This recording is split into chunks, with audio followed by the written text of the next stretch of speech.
حضرت ابو ہریرہ رضی اللہ تعالی عنہ سے روایت ہے، فرماتے ہیں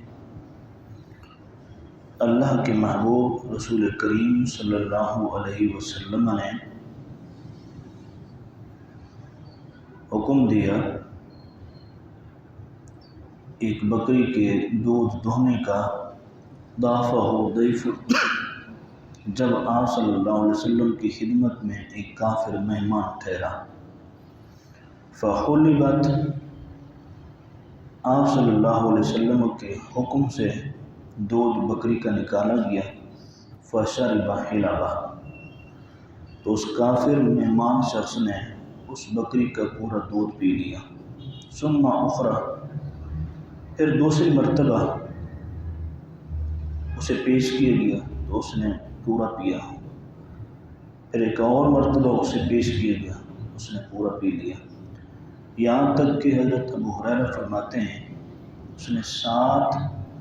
بکریوں کا دودھ پی لیا۔ ثم انہ اصبح، پھر جب صبح سویرے ہوئی، فاسلم، وہ اسلام لائے،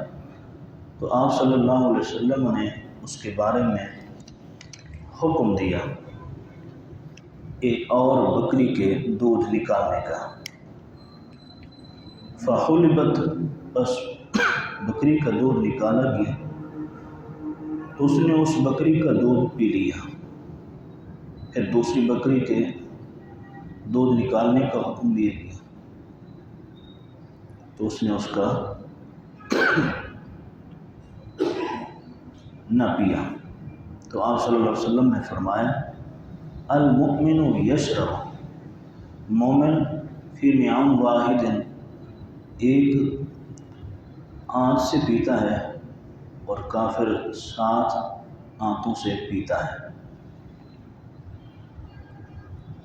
اصول برکت کے طور پر حدیث پاک تلاوت کی، مشکوٰۃ شریف کی۔ اللہ کریم حدیث پاک کی تلاوت اور ترجمے کو قبول فرمائے۔ ہمارے نبی کریم صلی اللہ علیہ وسلم کی سیرت سے متعلق آداب طعام پر غالباً یہ تیسرا یا چوتھا درس ہے۔ گزشتہ اتوار بھی نبی کریم صلی اللہ علیہ وآلہ وسلم کی بارگاہ میں مختلف صحابہ کا کھانا تناول فرمانا اور آپ صلی اللہ علیہ وسلم کا انہیں تربیت کرنا کہ اس طرح سے کھانا کھاتے ہیں، مختلف ایک پلیٹ میں ایک تھال میں مختلف چیزیں ہوں تو آپ ہر طرف سے ان چیزوں کو اٹھا سکتے ہیں، کھا سکتے ہیں، اور اگر ایک ہی طرح کا کھانا ہو تو پھر اپنے ہی سائڈ سے اسے کھانا چاہیے۔ یہی اسلام طریقے بتاتا ہے اور اسی طریقے کو اسلام پسند کرتا ہے۔ آج کی جو حدیث پاک پڑھی گئی ہے، اس حدیث پاک کے 2 رخ ہیں، ایک حدیث پاک کھانے کی ہے اور ایک پینے کی ہے۔ جو روایت آپ نے سنی ہوئی ہے وہ روایت میں نے نہیں پڑھی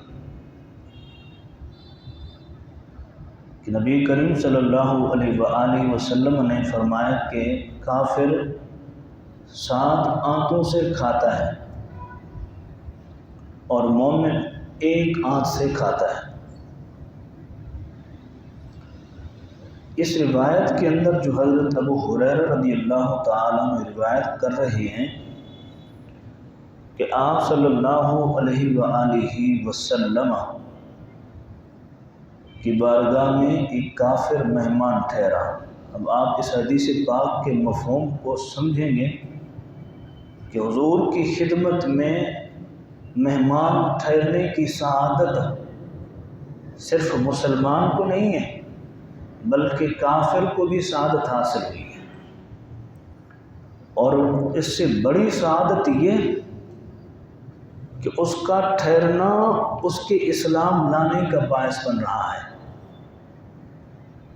اس کا ٹھہرنا حضور کی خدمت میں اور آپ صلی اللہ علیہ وسلم کا اس کی میزبانی فرمانا، اس بہترین اخلاق کو دیکھ کر کے پوری رات اس نے جیسے کیسے گزاری، لیکن صبح سویرے اس نے اٹھ کر کے سب سے پہلا جو عمل کیا ہے وہ خدمت بارگاہ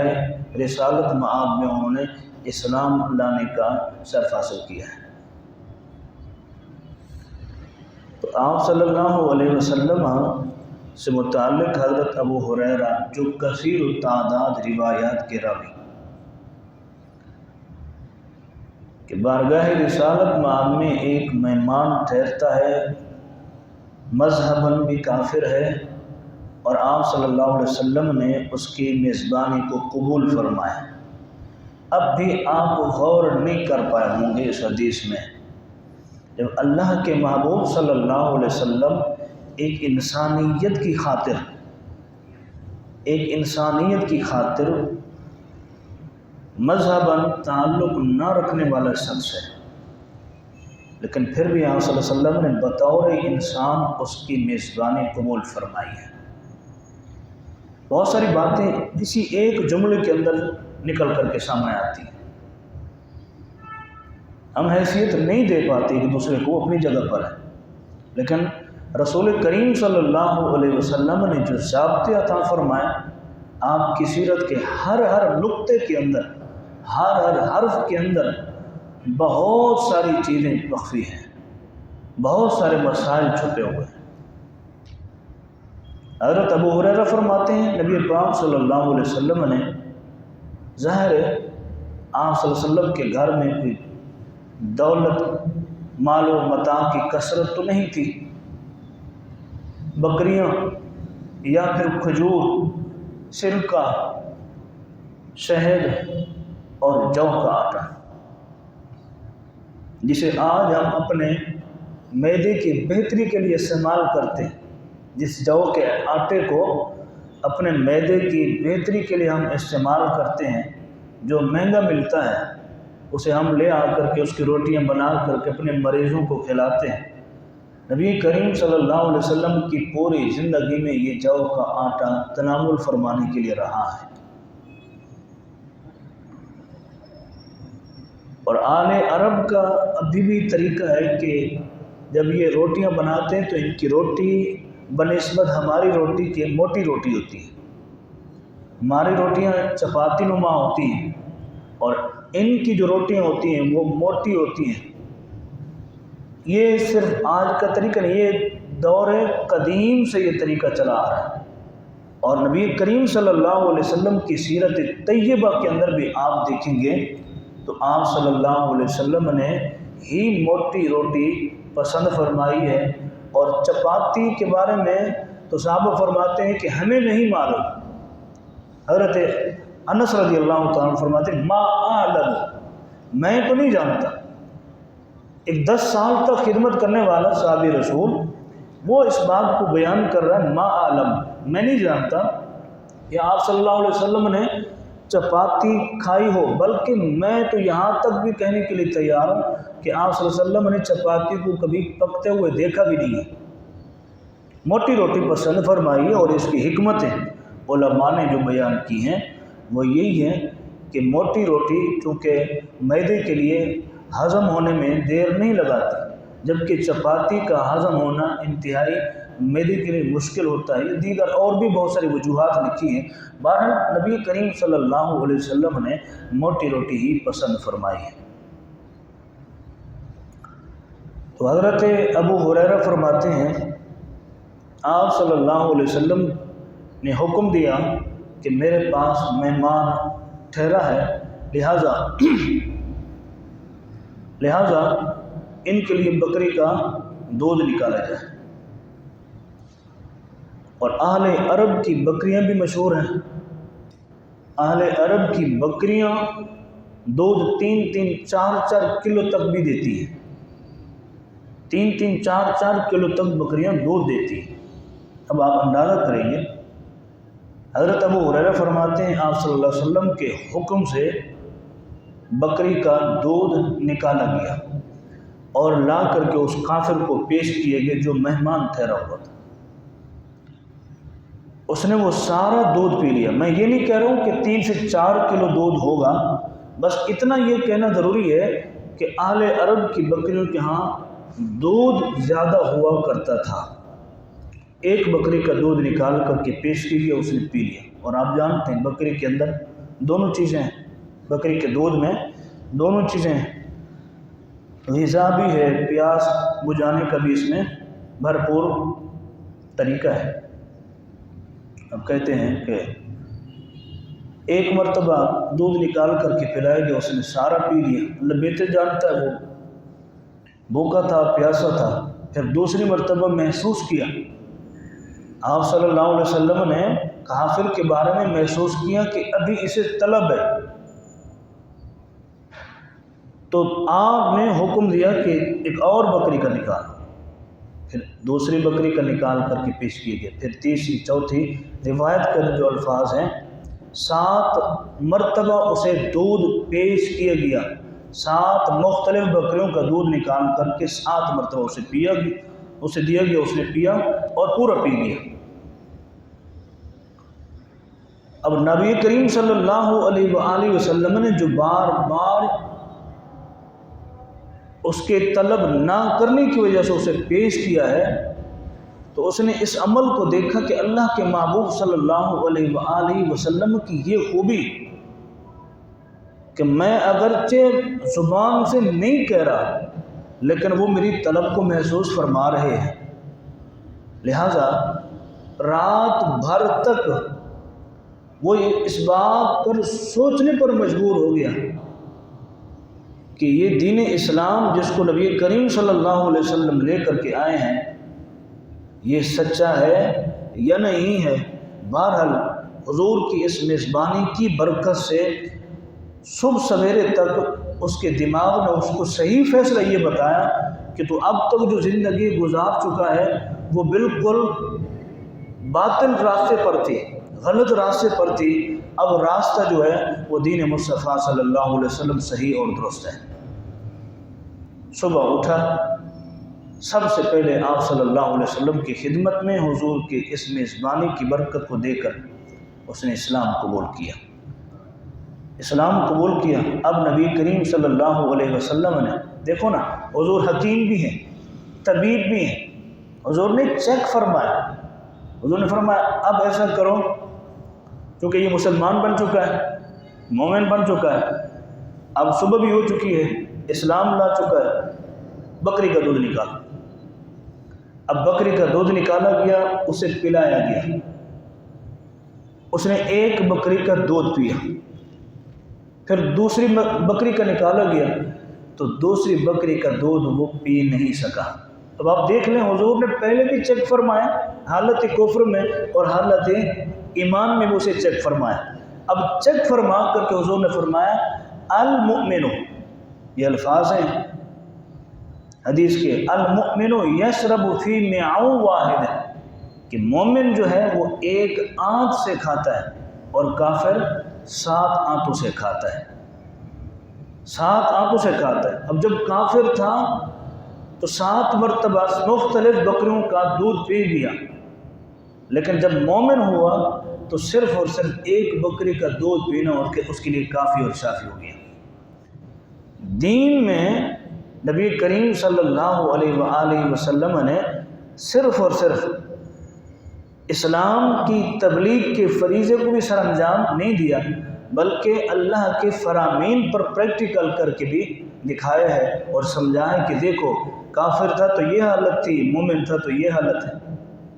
کیونکہ دین جو ہے وہ مومن کو قناعت اور میانہ روی کی تعلیم دیتا ہے، کم کھانے کی تعلیم دیتا ہے. ابھی اس نے سبق پڑھا نہیں ہے، میانہ روی کا کوئی سبق نہیں پڑھا، قناعت کا کوئی سبق نہیں پڑھا، زہد کا کوئی سبق نہیں پڑھا، لیکن چونکہ صدق دل سے وہ مومن بنا ہے تو اس کی برکت سے پھر اب زیادہ کھانے کو دل نہیں چاہ رہا. اب اس کی مختلف علماء نے تشریحات کی ہیں کہ کافر کے لیے جو حدیث میں آیا کہ 7 آنتوں سے کھاتا ہے تو اس کا مطلب کیا ہوگا؟ مومن کے پیٹ میں بھی 7 آنتیں، کافر کے پیٹ میں بھی 7 آنتیں. وہ 7 سے کھاتا ہے، یہ 1 سے کھاتا ہے. تو اس کی مختلف جو علماء نے تشریحات کی ہیں، میں اس طرف نہیں جانا چاہتا. صرف ایک بات، حضور نے فرمایا کہ کافر 7 آنتوں سے کھاتا ہے، تو علماء نے اس کی تفسیر یوں کی کہ کافر کے 7 آنتوں سے کھانے کا مطلب یہ ہے کہ اس کے وجود میں کھانے کی حرص، طلب اور شہوت بہت زیادہ ہوتی ہے، اس وجہ سے اس کو 7 آنتوں سے تشبیہ دی گئی ہے۔ اور مومن، اگرچہ آج کا مومن جو ہے وہ زیادہ کھانے میں شوقین ہے، لیکن یہ ہے کہ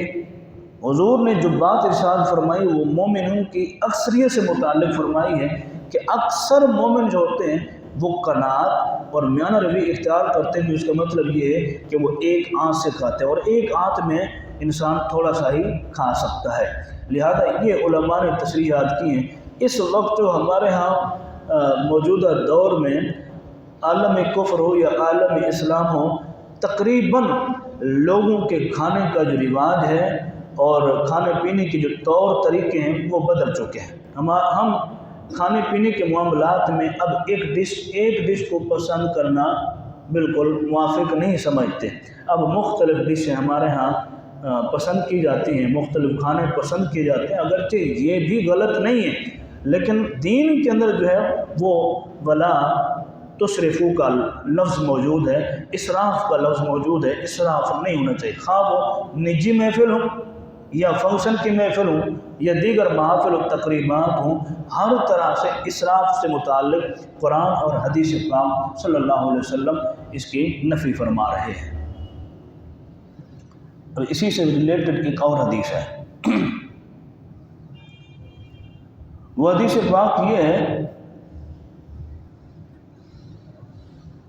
صحابہ فرماتے ہیں کہ نبی کریم صلی اللہ علیہ وآلہ وسلم نے جب کھانا تناول فرمایا ہے کسی کے ہاں یا گھر میں، کسی کے ہاں مہمان کی حالت میں یا اپنے گھر میں، تو آپ صلی اللہ علیہ وسلم کی ہم نے یہ عادت نوٹ کی ہے کہ نمک کی کمی اور زیادتی کی وجہ سے آپ صلی اللہ علیہ وسلم نے کسی کو بلا کر کے کہا ہو کہ اس سالن کے اندر تھوڑا سا نمک ڈال دو۔ یہ ڈانٹنا تو دور کی بات ہے کہ تم نے نمک نہیں ڈالا، مسالہ نہیں ڈالا وغیرہ وغیرہ، یہ اپنی جگہ پر۔ حضور نے کسی کو بلایا نہیں کہ تھوڑا سا نمک لے آ کر کس میں چھڑک دو، حضور نے یہاں تک نہیں کہا۔ اور صحابہ کرام علیہم رضوان نے حضور کی سیرت کو دیکھا، حضور کے اس عمل مبارک کو دیکھا، اور صحابہ کی طبیعت کے اندر، ان کے مزاج کے اندر بھی یہی رہا ہے کہ کسی کے ہاں مہمان ٹھہرنا ہے تو پھر گلے شکوے کے پہاڑ کھڑے کرنے کی ضرورت نہیں ہے۔ عادت کیا تھی حضور کی؟ کھانا سمجھ میں آیا کھا لیا، نہیں آیا تو طلب نہیں ہے، پیٹ بھر گیا طلب نہیں ہے، یہاں تک محدود، زیادہ بولنے کی ضرورت نہیں ہے، تاکہ اگلے کا احساس بھی نہ ہو، اس کا دل بھی نہ ٹوٹے۔ اس چیز کو ملحوظ خاطر رکھتے ہوئے نبی کریم صلی اللہ علیہ وآلہ وسلم نے کبھی بھی گلہ شکوہ نہ تو کسی میزبان کے ہاں کیا ہے اور نہ ہی اپنے گھر کے، کیونکہ پتہ تو اسے خود ہی چل جائے گا، جب وہ خود ہی کھانا کھائے گا سمجھ جائے گا کہ آپ صلی اللہ علیہ وسلم کی اس سالن اور کھانے کو کھانا پسند نہ کرنا، نہ کھانا وجہ کیا تھی؟ وجہ یہ تھی کہ میں اسے خود کھا رہا ہوں، یہ کھانے کے قابل نہیں، خود ہی سمجھ جائے گا، میرے کہنے سے اور نہ کہنے سے اپنی جگہ پر، لیکن وہ جب خود کھائے گا تو اسے پتہ چل جائے گا کہ حضور نے کیوں نہیں کھایا، وجہ یہ تھی۔ لہٰذا میں نے بھی دیکھا ہے، آپ نے بھی دیکھا ہے، کھا پی کر کے پیٹ بھر کر کے فل پیٹ کر کے جب باہر نکلنا شروع کرتے ہیں اور میزبان ہم سے پوچھنا چاہتا ہے کھانا آپ کو کیسا لگا، کھانا آپ کو کیسا لگا، ظاہر ہے میزبان میں ساری چیزوں کو نوٹ کرتا ہے، اس کا یہ حق بنتا ہے پوچھنا، حق بنتا ہے کہ آپ نے پیٹ بھر کر کے کھانا کھایا نہیں کھایا، فلاں چیز کھائی فلاں چیز نہیں کھائی، اگر نہیں کھائی تو میں پیش کرنے کے لیے تیار ہوں، تو اس کا یہ حق بنتا ہے وہ پوچھے۔ لیکن جو مہمان ہے وہ گیٹ سے باہر ہونے سے پہلے وہ دوسرے الفاظ سنا کر کے جا رہا ہے، جس نے پورا دن کھانے کو تیار کرنے میں لگا دیا، جس نے سارا سیٹ اپ بنایا آپ ہی کے لیے، اور آپ ایک لفظ، جس لفظ کو وہ سننا نہیں چاہتا تھا، جس جملے کو وہ سننا نہیں چاہتا تھا، اور وہ جملہ آپ نے اس کے کانوں میں ڈال دیا، اور ساری رات اسے نیند نہیں آئی۔ وہ اس بات پر سوچنے پر مجبور ہو گیا کہ میں نے اسے کھانا غلط پیش کیا، ناراض ہو کر کے چلا گیا، پتہ نہیں آگے تعلقات کیسے ہو گئے۔ یہ ساری باتیں میزبان سوچتے سوچتے پوری رات گزار دیتا، اسے نیند نہیں آتی۔ دل رکھنے کے لیے ہمیں بڑے الفاظ کہنے بھی چاہیے، دل رکھنے کے لیے کسی کا بڑے الفاظ بولنے چاہیے تاکہ اس کی حوصلہ افزائی ہو، حوصلہ شکنی نہیں ہونی چاہیے۔ اب آپ دیکھ لیں، میرے پاس یہ سیرت مصطفیٰ صلی اللہ علیہ وسلم کی کتاب ہے، اس میں ایک حدیث پاک کہ حضور صلی اللہ علیہ وسلم نے فرمایا اللہم بارک لہم، اللہم بارک لہم مما رزقتہم۔ حضور نے جس کے ہاں بھی مہمانی کی سعادت عطا فرمائی ہے تو اس کو آپ صلی اللہ علیہ وسلم نے یوں دعا دی، اللہم بارک لہم مما رزقتہم، اے اللہ اس کے رزق میں برکت عطا فرما۔ تیرا نبی، تیرا محبوب، تیرا پیغمبر تیری بارگاہ میں اس کے حق میں دعائیں برکت کرنا چاہ رہا ہے، لہذا اپنے محبوب کی دعا کو اس میزبان کے حق میں قبول فرما لیں۔ اور پھر جب حضور صلی اللہ علیہ وسلم اس کے لیے دعا فرما کے آتے تھے، پھر ساری زندگی اس کے رزق میں کمی نہیں آتی تھی، ساری زندگی اس کے رزق میں کمی نہیں آتی۔ صحابہ کرام علیہ رضوان کا یہ شرف رہا، ہمیشہ مہمان اللہ کی رحمت ہوا کرتے ہیں، اور مہمانوں کے بھی بڑے حقوق ہوتے ہیں، ان کے بھی حقوق ہیں، انشاءاللہ اس پر بھی کلام کریں گے۔ لیکن مہمان، یہ بھی حدیث میں ہے، مفہوماً بات یہی ہے کہ مہمان اللہ کی طرف سے رحمت بن کر کے آتا ہے۔ ہم دوسرا لفظ بھی ساتھ میں استعمال کرتے ہیں، میں رحمت کے ساتھ ایک اور لفظ ہے زحمت، پورا وزن آتا ہے۔ تو آپ ٹرائی کریں گے، آپ کے پاس اسباب نہیں ہیں، کھلانے پلانے کے اسباب نہیں ہیں، لیکن یہ میرا اپنا تجربہ بھی ہے کہ میرے پاس نہ ہونے کے باوجود بھی مہمانوں کی خدمت کرنے سے اللہ تعالیٰ نے مجھے جتنی رقم میں نے خرچ کی ہے اس سے زیادہ اللہ نے اگلے دن مجھے عطا فرمایا۔ یہ خود کا تجربہ ہے، آپ کا بھی اپنا تجربہ ہے کہ مہمان آتے ہیں اور اللہ تبارک و تعالیٰ اس دسترخوان میں رزق عطا فرماتا ہے، لیکن یہ ہے کہ یہ خلوص نیت کے ساتھ یہ عمل ہونا چاہیے۔ لہٰذا اللہ کریم کی بارگاہ میں دعا ہے کہ اللہ ہمیں میزبانی کے ساتھ ساتھ مہمانی کے تمام آداب جو ہیں ان کو بروئے کار لانے کی توفیق عطا فرمائے، اور نبی کریم صلی اللہ علیہ وسلم کی احادیث جو ہم پڑھ اور سنا رہے ہیں اس پر بھی عمل کی توفیق عطا فرمائے۔ انشاءاللہ اس پر مزید کلام اگلے اتوار کو ہوگا۔ میں زیادہ لمبا چوڑا بھی درس نہیں دینا چاہتا کیونکہ یہ بھی ہمارے لیے مشکل کا باعث بن جاتا ہے، چھٹی کا دن ہوتا ہے، اس لیے 15 سے 20 منٹ پر ہی اکتفا کرتا ہوں۔ اللہ کریم قبول فرمائے۔ وآخر دعوانا الحمدللہ رب العالمین۔